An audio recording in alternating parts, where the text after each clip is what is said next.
간밤 뉴욕 증시를 도는 뜨거운 종목과 인사이트를 확인해 봅니다. 이항용의 월가이드 시작합니다. 이항용 MTN 전문위원 모셨습니다. 안녕하십니까? 네, 안녕하세요. 네, 안녕하십니까?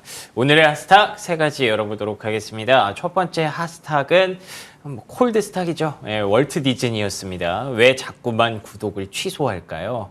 어제 장 마치고 이미 실적이 나왔었고 시간의 거래에서 주가가 떨어지고 있다는 걸 위원님이 한번 짚어주셨는데 본장에서 낙폭이 생각보다 더 커졌습니다. 8% 넘게 급락을 했거든요. 그러면서 시장 전체적으로도 영향을 좀 주는 모습이었는데 두 개 분기 연속으로 구독자가 좀 빠졌다고 합니다. 근본적으로 어떤 문제가 있는 걸까요? 네, 가장 중요한 것은 역시 지금 전 세계적으로서 스트리밍 서비스의 성장성에는 뭔가 좀 한계가 있는 거 아니냐라는 시각이 분명히 있는 거죠. 물론 아직까지 스트리밍 서비스가 아직 안 하는 나라 분명히 있죠. 많겠죠, 전 세계적으로 여전히. 많겠으나 네. 큼지막한 나라 그리고 이미 그 정도 소비할 수 있는 나라 정도는 거의 다 된 거 아니에요. 할 만한 나라는 다 했다. 네, 물론 이제 아직 안 하고 있는 것이 중국이라는 나라가 오픈이 안 돼 있으니까 그런 거 있겠으나 전체적으로 대부분은 일단은 다 하고 있는 거 아니냐라는 네. 시각이 분명히 있다라고 보셔야 되겠습니다. 디즈니가 오늘 8.7%가 떨어졌습니다. 상대적으로 오늘 뉴욕 증시의 흐름을 보면 나스닥은 어저께 이어 좀 강세를 보였고요. 다우지수는 어저께 이어서 좀 재미없는 모습을 보여줬는데요. 그렇죠. 오늘 하루만 보면 나스닥은 이틀째 시장을 주도했던 기업이 하나 있습니다. 어저께에서 오늘도 5% 가까이 오른 오늘도 알파벳이 있는 거죠. 알파벳은 저희가 어제 충분히 얘기 드리면서 소위 인공지능에 대한 어떤 대전을 다시 한번 불을 붙인 거죠. 그리고 긍정적인 시각이 있었습니다. 특히 모건 스탠리는 전 세계의 이런 인공지능 AI 대전의 최후의 승자는 알파벳일 것이다. 가능성이 크다라는 얘기를 했거든요. 뭐 동의하시건 안 하시건 간에 알파벳에 좀 위력은 분명히 있다는 것은 그렇죠. 분명하실 것 같습니다. 전 세계에 지금 소위 알파벳에 대한 소위 안드로이드 기기 그리고 다른 기기 포함해서 소위 사용자가 한 30억 명 정도 된다고 합니다. 결국 구글의 생태계에 있는 사람들이 30억 명이라는 거거든요. 그러니까 그에 따라서 인공지능에 대해 하나 있는 거죠. 말이 길어졌지만 결국 나스닥을 이끈 것, 나스닥 100을 이끈 것은 결국 오늘도 알파벳이었고요. 다우지수를 끌어내는 것은 너무나 명확합니다. 오늘 디즈니가 끌어내렸거든요. 그러니까 그런 건저로 오늘 어떤 극명하게 양쪽 주식의 차이가 주식시장 3대 지수 중에서도 인덱스를 끌고 올라갔고 내려갔다고 하셔야 되는데요. 어제도 말씀드렸다시피 이번에 실적이 그 좋다 나쁘다 해서 좋지 않았죠. 결과적으로 보면 그쵸? 예상보다 예상을 못 미치는 구독자 수가 나왔고요. 구독자 수는 감소세를 보였고요. 기억하시는 분 계시겠지만 지난 분기에도 약간 재미없었거든요. 그러니까 2분기 연속으로 좀 감소세를 보였고요. 거기다가 이제 현재 진행되는 분기. 우리나라는 1분기, 2분기, 3분기, 4분기가 법적으로 딱 정해져 있습니다. 거의 똑같습니다. 예전에는 아주 옛날에는 3월에 결산하는 결사 있지만 이제 다 상장사는 전부 다 10일 결산으로 통일돼 있거든요. 그렇지만 미국은 다 자기네가 맘대로 합니다. 그래서 조금씩 다르죠. 예, 다 다릅니다. 그래서 뭐 1월 결산도 제법 많이 있고요. 네네. 유통기업은 대부분 1월 결산이 많고 다 다릅니다. 디즈니 같은 경우에는 지금 2분기 실적 발표한 거고요. 그들의 계산으로 보면 네네. 3분기 실적을 이제 3분기가 이제 진행되고 있는데 그들의 입장에서 3분기가 소위 스트리밍 서비스요. 스트리밍 서비스가 적자가 확대될 거라고 얘기했습니다.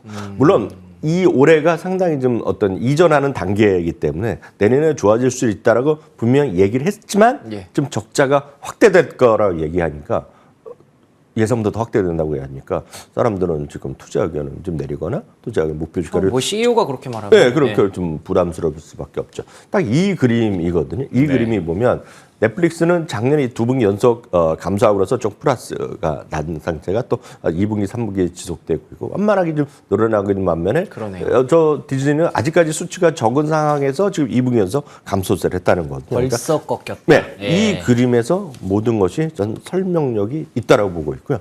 그런 것들이 결국 유료 구독자 수나 월 평균 매출이 작년 연간 대비 보면 넷플릭스나 디즈니보다 조금 더 높을 수 있으나 전체적으로 보면 성장성에 대한 어떤 회의감 이런 것들이 분명히 있죠. 그러다 보니 도대체 디즈니가 디즈니 플러스 사업을 왜 과연했느냐란 일단 비판적인 시각들은 열심히 콘텐츠를 제작하고 팔았고 이런 것들만 계속했으면 될 수도 있었는데 왜 이렇게 좀 아쉽다라는 주장이 분명히 있죠. 특히 주주 입장에서 보면 이거 처음에 한두 달 좋았고 그다음에 처음에 이제 팬데믹 들어갔을 때 상당히 실적이 좋았지만 그러네요. 그 이후에는 재미가 없었거든요. 계속 힘들죠. 물론 예. 바바 이거 새로 다시 왔지만 예.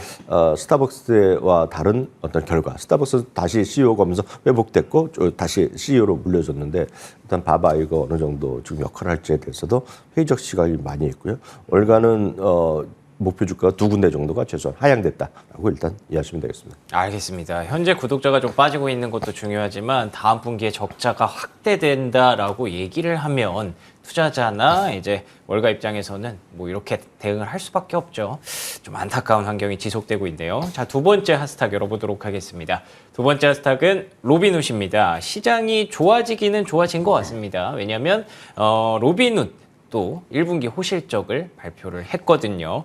특히나 월간 사용자가 1200만 명 정도 늘었다고 합니다.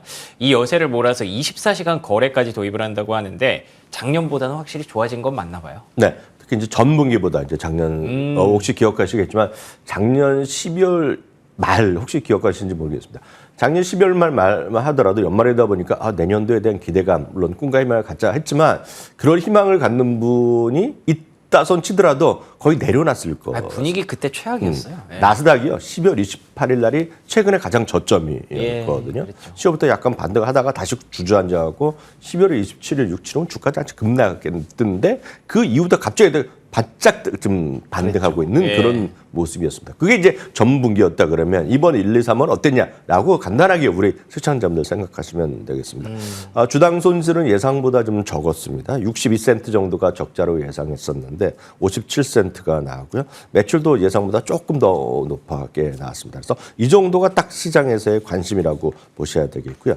이 기업의 특징은 이제 미국은 상당히 많은 증권사가 이제 익숙화돼 있지만 일단 수수료를 안 받고 무료 수수료. 그러니까 그 외의 걸로 거기서 이자 비용이 이자 수익을 내줘갖고 이제 돈을 벌고 다른 것도 서비스 해갖고 버는 건데 이랬던 로빈훗이란 것은 처음 나왔을 때 결국은 무료 수수료 그리고 젊은층 그리고 소위 SNS를 통해서 이것들의 서로 상대방이 뭘 갖고 있는 것도 자연스럽게 공유하고 그래서 우리는 이제 서개미라고 표현을 많이 하는데 미국에서는 후더란 말을 썼습니다. 그래서 후더들이 과연 어떤 주식을 사고 파느냐 하는 거죠. 그래서 사실 이때 로빈후드는 매일매일 공개한 적이 있었어요. 제일 많이 사는 거, 제일 많이 판 걸 공개했는데 우리를 보면 아주 익숙하지만 로빈후드는 그런 걸 했었는데 요즘 이제 그런 걸 안 합니다. 그래서 뭐 다른 쪽에서 이제 하는 경우가 있긴 있는데 로빈후드는 그걸 안 하는 서비스를 제공 안 하고 있는데 일단은 이런 것들이 전체적으로 그 긍정적인 어떤 모멘텀이 있었던 주식입니다. 그리고 물론 적자를 계속했지만 그런 것들의 기대감이 많이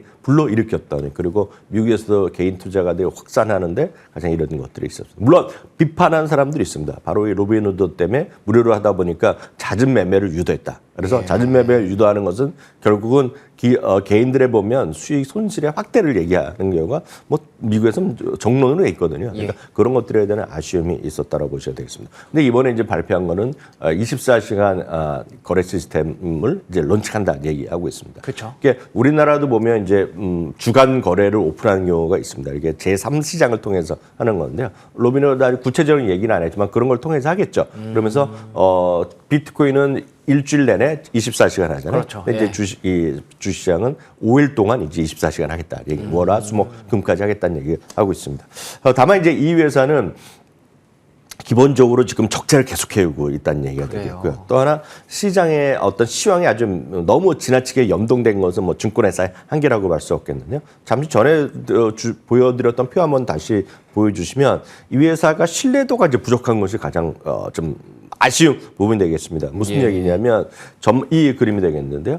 그동안에 기업의 실적에 대한 전망치가 있고 확정치가 발표치가 있는데요. 실제 이번에는 긍정적으로 발표했지만 저희 보면 빨간 것들이 다수가 더 많이 있지 않습니까? 못 맞췄다는 거죠? 그것은 그만큼 이번에는 좋았지만 신뢰도가 약간 부족하다라고 있어 보입니다. 다만 이번에는 주가가 올라갔지만 투자 의견이 뭐 새로 나온 건 별로 없다. 그 정도 많은 사람들이 지금 약간은 좀 꺼리는 어떤 증권회사 중에 하나다라고 보셔야 되고요. 핵심은 앞서 말씀드렸다시피 시황에 민감, 너무 노출돼 있다는 겁니다. 시황에 노출돼 있다는 것 자체가 아마 익숙하지 않은 용어입니다. 한국말에서도. 이거를 경험하신 분과 경험하지 않은 분은 차이가 많은데요. 쉽게 해서 국내도 마찬가지입니다. 국내도 증권사도 많이 바뀌었다고 하더라도 국내 증권사는 딱 하나입니다. 결국은. 주시장이 화랑이 돼서 거래가 엄청 많아지잖아요. 네. 그러면 회사의 모든 사람이 얼굴 표정이 밝습니다. 밝다는 것 자체는 그만큼 보너스도 많이 주고 그렇죠. 그런 네. 거라고 보셔야 되겠고요. 조금 이제 좀 어려우면 이제 분위기가 완전 360도 바뀝니다. 그게 이제 네. 시황 산업이라고 얘기하는데 대표적인 시황 산업이 딱 이거다라고 일단 이해하시면 되겠습니다. 알겠습니다. 이 시황에 민감하다는 것이 장점이 될 때도 있지만 단점이 될 때도 있다는 점 여러분들 꼭 기억해 주시고요. 세 번째 하스탁 열어보겠습니다. 세 번째 하스탁은 트레이드 데스크입니다. 적자가 좀 늘어나긴 했는데, 그러니까 디지털 광고 플랫폼 업체다 보니까 경기가 뭐 하강하는 국면에서 실적이 안 좋을 것도 다들 예상했고 적자도 좀 늘어났습니다. 근데 주가의 하락폭을 보면 그렇게 하루의 하락폭이 크지 않았고요. 연초부터 시작된 추세 자체가 괜찮더라고요. 어떻게 보고 계십니까? 이 트레이드 데스크라는 회사는 일단 그 익숙하지 않은 회사임에 분명합니다. 왜냐하면 그렇죠. 트레이드 데스크는 개인분들이 트레이드 데스크와 소비를 한다거나 트레이드 데스크에 계약 맺을 일이 별로 없습니다. 그런 건 없죠. 네, 그건 네. 없습니다. 근데 다만 이렇게 말씀드리면 이해하실 것 같아요. 요즘은 이제 우리나라도 많이 바뀌어 있지만 제일기획이라는 회사가 있단 말이죠. 네. 제일기획이라는 회사가 광고 같은 걸 해갖고 다 알아서 다 해주는 거잖아요. 그리고 광고주가 있으면 물론 거기서 광고 제작도 하는 거고 되겠고요. 광고주와 그런 광고를 사고 파는 사람들에 대한 것들을 해주고 다 서비스 일반적으로 다 할 거라고 보고 있는데요. 그렇겠죠. 네. 근데 그런 회사가 이제 기존 오프라인 중심으로 했던 기업이라 그러면 이제 트레이드 데스크는 온라인 세상, 모바일 세상에서 소위 광고를 내고 싶은 사람과 광고를 노출시켜 줄 수 있는 플랫폼을 갖고 있는 기업들과의 그런 중간 단계에 있는 회사라고 보셔야 되겠습니다. 그렇군요. 아주 쉽게 얘기하면 여러분들이 뭐 네이버를 보시거나 아니면 안드로이드에 쓰시고 뭐 구글을 보시거나 수많은 광고 웹사이트 통해서 광고 아니 모바일 광고 막 들어오잖아요. 근데 대부분 다 맞춤형 광고 아닙니까? 맞춤형 그쵸. 광고. 근데 맞습니다. 그 맞춤형 광고에 정보에 대한 노출 갖고 한참 쌓았던 것이 결국 아이폰과 상대적으로 메타 플랫폼을 비롯한 수많은 그런 앱을 운영하는 사람들이 해서 작년 여름까지 그냥 주가가 크게 떨어진 것 자체가 가장 큰 메타 플랫폼이 결국 아이폰의 쿠키 정책이 바뀐 거잖아요. 막 그쵸. 그런 거죠. 예. 아주 쉽게 얘기하면 여러분들이 아이폰 쓰시는 분인 경우에 새로운 앱을 깔거나 이럴 때 보면 항상 보면 물어보죠. 여러분들의 그 광고 노출을 앱에 추정하길 허용하겠느냐 안 하느냐 물어보잖아요. 그쵸. 허용을 예전에 다 됐었던 건데 이제는 대부분이 아마 허용 안 한다고 할 겁니다. 웬만하면 안 허용 안 하면 하는 이제 걸요? 그들의 예. 먹고 살기가 쉽지 않은 거죠. 예. 그래서 이제 메타포럼이 상당히 떨어졌는데 그 이후 지나면서 사람들이 노하우가 생기고 이런 사업을 계속하는 사람도 있는 거죠. 그래서 나온 것 그런 것 대표적인 기업 중에 하나가 트레이드 데스크라고 보셔야 되겠습니다. 그러니까 트레이드 데스크는 상당히 큰 회사고 이게 우리나라에도 들어와 있습니다. 우리나라에서도 제 지인도 여기 다니는 그래요? 거 있는데 또 트레이드 데스크 아주 큰 회사라고 일단 먼저 좀 이해하시면 될 것 같습니다. 그러니까 여러분들이 어디 있는지 모르지만 여러분들 광고 하나 자세히 상세 보기 들어가면 트레이드 데스크에 제공했던 게 보이는 게 간혹 있습니다. 여러분 찾아보실 수 있습니다. 그래서 그런 회사다라고 먼저 좀 이해하셔야 되겠는데 예. 말이 길어졌지만 이번에 실적은요. 물론 예상대로 뭐 어쩌고 나왔지만 주당 이익 같은 경우 그리고 매출도 모두 깜짝 실적이 분명히 나왔다고 일단 먼저 좀 보셔야 되겠고요. 그 다음 표를 보여주시면 바로 직전에 보여주었던 로빈후드과는 완전히 다른 거라고 보셔야 되겠습니다. 이번에 실적 가이던스도 기대 이상 내였고요. 앞으로 발표된 것도 좋았는데요. 그러네요. 여기 보시면 2016년에 상장했는데요. 이 통계는 2018년 이후인데요. 2019년에 딱 한 번 이익이 핑크색, 빨간색 나오는 게 있겠고요. 예. 그건 전부 초록색이죠. 그러네요. 예. 그게 딱 앞서 로빈후드에 대한 신뢰가 약간 부족하다는 느낌을 아마 이제는 이해하실 것 같아요. 예, 그러네요. 그래서 뭔가 비교를 하면 딱 나오거든요. 트레이드 데스크는 사람들의 눈높이를 상당히 항상 긍정적으로 맞춰왔다라고 보셔야 되겠고요. 그러다 보니 월가 평가도 오늘 현재요. 27명이 이 회사에 대해서 의견을 제시하고 있는데요. 19명이 매수, 7명이 보유, 1명이 매도 의견을 갖고 있겠고요. 이번에 실적을 어제 발표한 이후에 최소 7곳이 목표 주가를 상회했다라고 보셔야 되겠고요. 어떤 이런 것들은 앞으로도 갈 일이 많은 거죠. 예를 들어서 딱 이렇게 이해하시면 되겠습니다. 디즈니 플러스요. 그리고 이번에 나왔던 그 작년 11월부터 했던 넷플릭스도 광고를 이제 하잖아요. 그렇죠. 광고를 보면서 저렴하게 볼 수 있는 것들을 서비스를 시작한 거 아닙니까? 그러면 많은 분들이 야, 넷플릭스가 직접 하면 되겠고 그리고 마이크로소프트가 직접 하면 되겠거니 생각하실 수 있잖아요. 그렇죠. 근데 언제 그것까지 다 하겠습니까? 그래요. 쉽지 않죠. 그래서 그런 거를 하는 것 중에 하나가 트레이드데스크다. 네. 라고 딱 이해하시면 되겠습니다. 알겠습니다. 뭐 지금 당장의 실적도 사실 중요합니다만 언제나 느껴지지만 평소에 잘해야 됩니다. 그 부분이 회사의 신뢰도를 또 만드는 거고요. 그 차이가 좀 나타났던 트레이드 데스크의 힘이었네요. 자, 오늘 인사이트 한번 듣고 가도록 하겠습니다. 오늘의 인사이트는 어떤 내용일까요? 1분기 미국 국내 매출 많은 기업이 성과가 좋았다. 어제 살짝 얘기해 주신 부분과 연결이 되네요. 네. 어저께 이어서 구체적으로 조금 더 말씀드리겠는데 네. 그러면 어느 정도 차이가 났냐는 거죠. 이게 증가만 보더라도 이건 마이너스 2.8% 정도 나오고 있는데요. 왼쪽에 보시면 파란색 있죠. 국내 매출이 미국 내입니다. 50% 이상 기업은 오히려 좀 이익이 증가했고요. 예. 반면에 50% 이상을 해외에서 매출하는 기업은 이번에도 이익이 많이 줄어들었다는 것을 그러네요. 얘기했고요. 예. 매출 자체가 보면 그 다음 그림인데 매출 자체 차이 많이 납니다. 예. 매출 자체가 바로 50% 이상 해외 매출하는 기업은요 오히려 매출이 감소하는 그런 모습을 보여주었습니다. 2.1%가 감소했거든요. 딱 이런 것을 찾아보실 수 있겠고요. 섹터별로 보면 국내 매출, 해외 매출을 보면 IT나 소재, 커뮤니케이션 서비스, 필수 서비스들이 해외 매출이 많았다라고 일단 이해하시면 되겠습니다. 예. 그래서 실제로 해외 매출 기업이 많은 기업들 중에 부진한 실적을 보여줬던 것들이 이번에 인텔 같은 경우에도 뭐 반면에 들어가겠죠. 그러니까 모더나 같은 경우 백신을 많이 했으니까 그런 것들. 그리고 파이자 이런 것들. 파이자는 지금 50이제 신저가를 계속 오늘도 맞아요. 요즘 안 갔거든요. 좋아요. 그러니까 예. 그런 것들이 소위 백신에 대한 우려 효과가 있어야겠고요. 또 반면에 국내 매출이 많은 기업 중에 대표적인 것은 역시 아마존. 이 상상대적으로 국내 매출이 많겠고요. 것이 되겠다라고 보셔야 되겠고요. 그 외에 일단은 유틸리티 기업이 있는데요. 유틸리티 기업이 올해 상당히 실적이 좋았잖아요. 그쵸. 그런 정도로 딱 하면서 지금은 여전히 국내 매출이 좀 상당히 높은 기업들의 좀 관심권이다라고 이해하시면 되겠습니다. 알겠습니다. 여전히 뭐 시장이 좀 좋아졌다고는 하지만 불확실한 부분들이 분명히 있는 게 사실이기 때문에 미국 안에서도 국내 매출 비중이 높은 기업들이 1분기 실적은 호조를 보였다는 점 체크해 보시면 좋을 것 같습니다. 지금까지 이항영 MTN 전문위원과 함께했습니다. 오늘 좋은 말씀 고맙습니다. 금요일 굿모닝 글로벌 저희는 여기서 마무리하겠습니다. 저희는 다음 주 월요일 5시 55분에 돌아오겠습니다. 이어지는 출발 성공 투자 MTN 머니투데이 방송과 계속해서 함께해 주시기 바랍니다. 시청해 주신 여러분 고맙습니다.